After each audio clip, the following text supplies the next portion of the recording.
Good evening po mga kababayan, ma'am sir. This is Jam, the Filipino channel ng inyong pong lingkod. So today is January 8, 2026.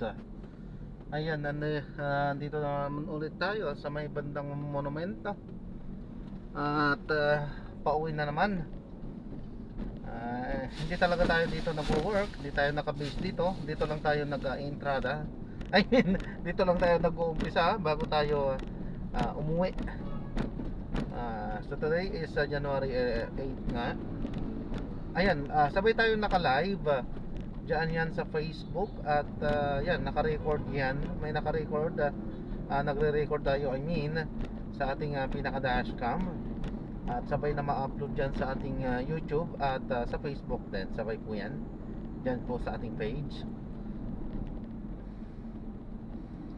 Hindi pa pala tayo nagagasolina. So magagasolina naman tayo. Actually marami tayong kanya sari-saring area, sari-saring lugar yung ating mga na-i-share dyan na pinupuntahan at nire-record. Subalit dito sa ating Facebook, titignan natin mamaya kung ilan ang ma-upload natin dyan sa ating Facebook naman. At inuumpisan na rin kasi natin na inuunti-unti, I mean, natin na ina-uploadan yan ng tuloy-tuloy. At matagal na panahon din nating binakanti yan. Simula yata nung pagdating natin dito sa Pilipinas ay hindi na yata natin yan ginalaw.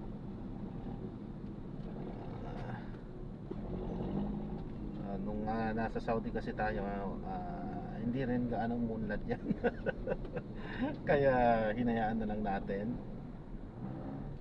So ngayon nag-focus tayo sa YouTube, which is mabagal din naman. At yan, sa mga nakakapakinig dyan sa ating live, ay please subscribe my YouTube channel po, Jump the Filipino channel po. Although mabagal, at least tuloy-tuloy yung progreso naman niya. Mabagal pero nakikita naman yung progreso. Unti-unti, parang naglalakad lang talaga paahon sa bundok. Napakabagal, hindi katulad ng mga sikat. At kapag nag-travel nga ay parang kung ituring mo ay parang mga jet plane. Yung bilis ng pag-angat ng kanilang channel. Tayo ay para tayong naglalakad lang na sa paahon pa. Naglalakad na nga, paahon pa yung ating nilalakaran. Gaano na maihahalin tulad yung ating progreso. Mabagal, ubod ng bagal. Ubod ng bagal dahil nga sa kakulangan din ng suportahan. Isa pa, siyempre yung ating mga content ay ganyan-ganyan lang din naman. Ipagpasensya, yan lang din po yung ating nakakayanan kasi. At tayo ay pauwi na. Maaga pa, 7:16 pa lang, kaso nga lang medyo tumataas na yung ating presyon nang dahil sa nangyayari sa ating kapaligiran, sa ating trabaho. Ay kaysa sa tumaas ng tumaas yung ating presyon, ay uuwi na lang tayo. May araw pa namang I mean, may mga susunod pa namang mga araw. Pero bukas wala, hindi tayo subukan natin. Baka bukas titingnan natin kung makapag motor tayo, kung makapag joyride tayo. Wala na rin kasi kung mga kapote. Pagka masama ang panahon is hindi ko talaga hindi na rin ako bumili. Siyempre kasi pagka masama ang panahon, kanina nag-ambon-ambon kasi kanina, ay talagang mababasa talaga. Ay para naman ano naman, makakatabi naman. Teka lang, bigla tayong ginamit itong ano, nasa unahan natin eh. Ayan, sige nga.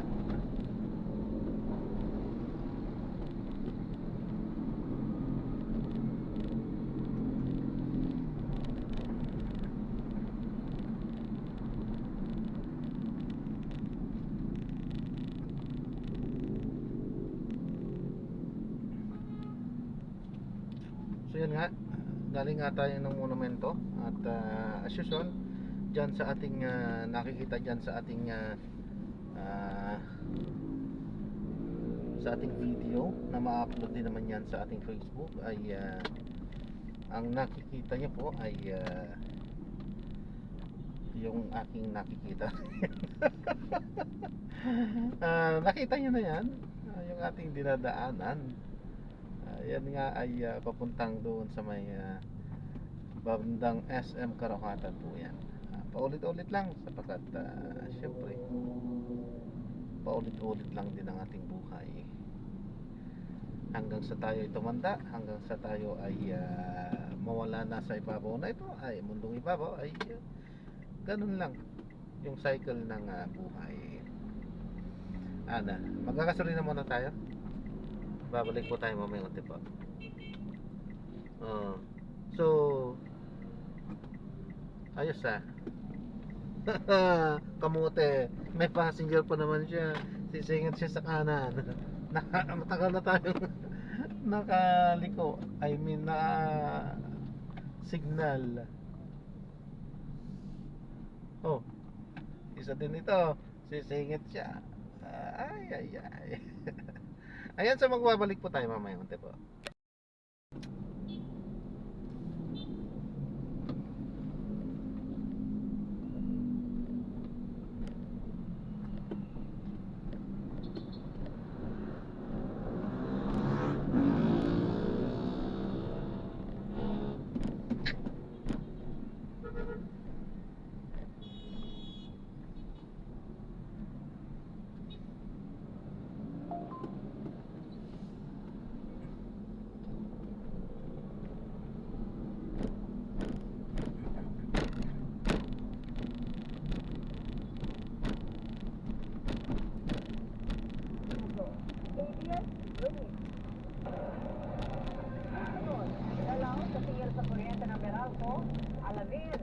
Ayan, kinig tayo ng balita.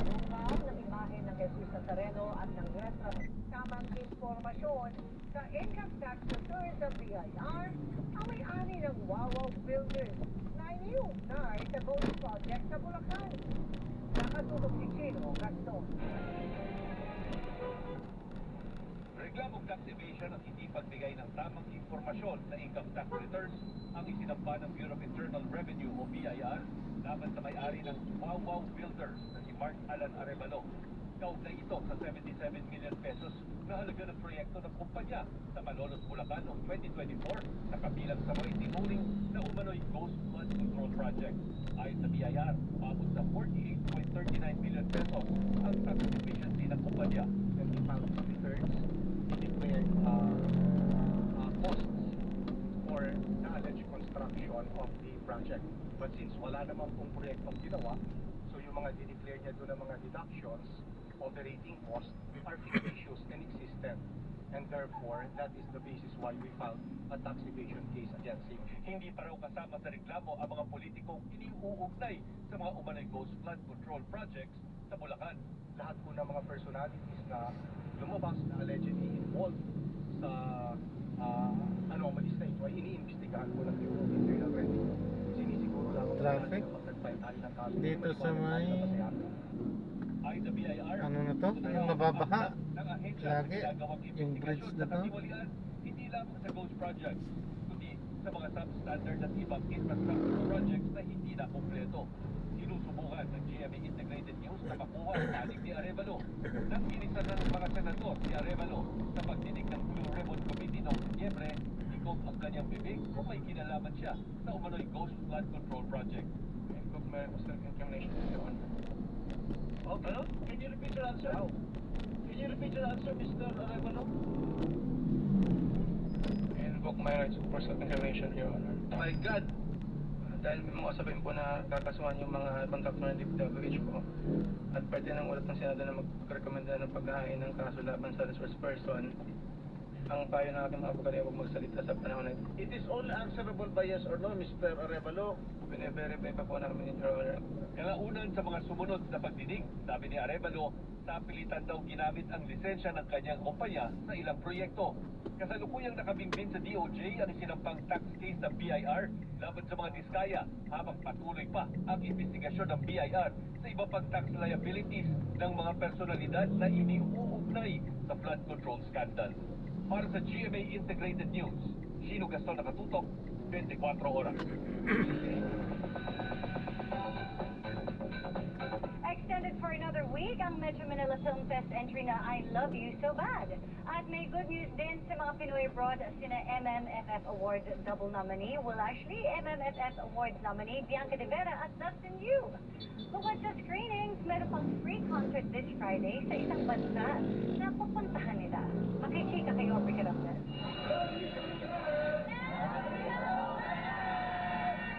Full support ng Sparkle GMA Artist Center family sa MMFF movie na Love You So Bad na entry ng Star Cinema, GMA Pictures at Regal Entertainment sa Metro Manila Film Festival 2025. Sa block screening na inorganize ng events host and Sparkle artist na si Tim Yap.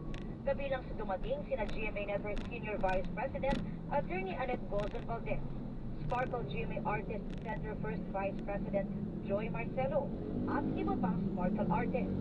I hope more people get to watch these movies kasi pinaghirapan naman talaga sila. Alam mo yun, so sana we can encourage each other na manood ng mga pelikulang Pilipino. Ang block screening mas pina-espesyal pa sa pagdating ng mga bida ng rom-com film na sina Will Ashley, Bianca De Vera at Dustin Yu. Very thankful ang trio sa suportang natatanggap nila at magandang feedback para sa movie. Lalo't extended ang MMFF for another week. Nakakatuwa na na-appreciate po nila yung pelikula namin at nagustuhan po nila yung storya ng ginawa namin pelikula kasi binuhos din po talaga namin yung puso namin dito. And para mabigyan po kami ng suporta ng aming Sparkle family and si Sir Tim Yap, nakakataba po ng puso. Maging sila nakikisa rin sa sentimiento na sana mas mabababa ang presyo ng ticket sa panonood ng pelikula sa mga sinihan. I believe na yung sweldo na natatanggap ng mga tao, mga Pilipino citizen na hindi naman po din ganun tumataas. So, sana po, siyempre, para magkaroon po ng chance na maka-afford din yung mga tao na sakto lang din po yung sweldo. I hope so because feeling ko naman lahat tayo deserve maging masaya. It's just that hindi lahat tayo ay afford yun. So, sana tulad ng dati, sana bumaba talaga yung ticket prices. Of course, yeah. Same with me, no? Mas maraming makakapanood, mas maraming magiging masaya kung magiging mababa yung presyo ng sinihan. I mean, why not, diba? Naman talaga yung ino-hope natin. This Friday, biyaheng Dubai ang cast ng Love You So Bad para magbigay saya sa isang free concert para sa mga Pinoy abroad sa Dubai. Super excited kami ma-meet sila kasi syempre dito sa Pilipinas parang nakita na namin yung mga taong nagmamahal at sumusuporta. Pero this time kami po yung pupunta sa Dubai and we're very, very, very excited to see them. We're really happy na talagang soon mapapalabas na siya sa mga bansa na kung saan may mga Pilipino rin. Aubrey Carampel, updated sa showbiz happening. Kaugnay sa sentimiento ng ilan tungkol sa presyo ng ticket sa panonood ng pelikula sa mga sinehan, kinukonsidera na raw ng Manila Development Authority na pag-aralan ito. Kasabay niya ng sahestyon ng MMDA Chairman Don Artes na posibleng makapagpataas pa ng kita kung magmumura ang cinema tickets. Patuloy rin daw ang pakikipagdialogo ng MMDA sa Cinema Exhibitors Association of the Philippines para mapaganda pa ang movie experience ng mga manonood. May mga tinitingnan din daw silang incentives tulad ng volume sales at promo bundle schemes para mas maging accessible ang mga pelikula sa mas maraming audience. At susunod, Ang mga dapat gawin kung may makaharap ng Philippine Cobra tulad ng isang sumuksok sa mga butas ng sahig sa isang bahay sa Albay. Kuya Kim, ano na? Dito lang yan sa 24 oras. Number 1 sa Mega Manila. Ito na ang GMA Radio's digital promo. Resibo Panalo. 50 winners ng tig 2,000 pesos. Ang bubunutin linggo-linggo at may chance pang manalo ng up to 1 million pesos sa grand draw. Easy lang sumali. 1. Bumili ng participating product worth 30 pesos at isabi ang resibo. 2. Magpa-register at isabi ang photo o scan copy ng iyong resibo sa GMA Radio Promos and Events official Facebook page. At 3. Hintayin ang raffle code. O diba, easy sumali, easy money. Merry ang New Year kung may resibo. Dahil pwede, ang iyong resibo panalo. Ang GMA Radio Resibo Panalo Promo ay hatid sa atin na Alaksan FR, Celine Plus, Enervon C Plus, Rexidol Forte, Crimsol Vitamin Boost Conditioner, Sansol, Super Radio AM Nationwide, at Barangay FM Nationwide. Visit GMA Radio Promos and Events official Facebook page for complete details. Promo runs from December 14, 2025 to January 31, 2026 for TTI Fair Trade Permit Number FTEP-243600 Series of 2025. Charo Santos po, lahat tayo gustong makamura. Pero gusto ba natin mabudol? Dapat, di lang basta makamura. Dapat, right med, dekalidad, at abot kaya. Laging itanong, may right med ba ito? If symptoms persist, consult your doctor. Kapag pumipili ng gamot, dapat yung abot kaya, pero de kalidad. Right med, check sa quality, check sa affordability. Eto na ang participating Rexidol 40 product para sa GMA Radio Resibo Panalo. Rexidol Box of 100. Rexidol Tablet. Ang resibo o sales invoice ng alinman sa mga nabanggit na Rexidol 40 product at least 30 pesos ay katumbas ng isang raffle code. Hakot na mga kabarangay. Ang GMA Radio Resibo Panalo promo ay hatid sa atin ng Rexidol 40, Super Radio AM Nationwide at Barangay FM Nationwide. Visit GMA Radio Promos and Events official Facebook page for complete details. Promo runs from December 14, 2025 to January 31, 2026 for DTI Fair Trade Permit Number FTEP-243600 Series of 2025. May high cholesterol o diabetes? Oh no! Stop the bawal with Glucopro. The super fiber drink helps block sugar and cholesterol spikes after meals with proper diet and exercise. Yes! Say yes to Glucopro. Use under medical supervision. Unil ang quality yan. Ay, tusok, maliit. Di pwede yan pag may trabaho. Kaya may Farex B. Sapat ang vitamins, tulong para alaga ang nerves with proper diet and healthy lifestyle. Para sa trabaho at sa pangarap, walang bibitiw. Mag Farex B araw-araw. Vitamin B1, B6, B12, the generic name of Farex B complex. Use it consult your doctor. Farex Vitamin B1, B6, B12. Walang bibitiw. Mag Farex B araw-araw. Taus-puso po ang aming pasasalamat sa muling pagkilala ng People Management Association. Ayan, so dito na lang po tayo. Po muna pansamantala at dyan na lang po muna tayo. Para sa ating privacy naman, ayan, hanggang dyan lang po yung ating ipapakita sa inyo. Paalam po.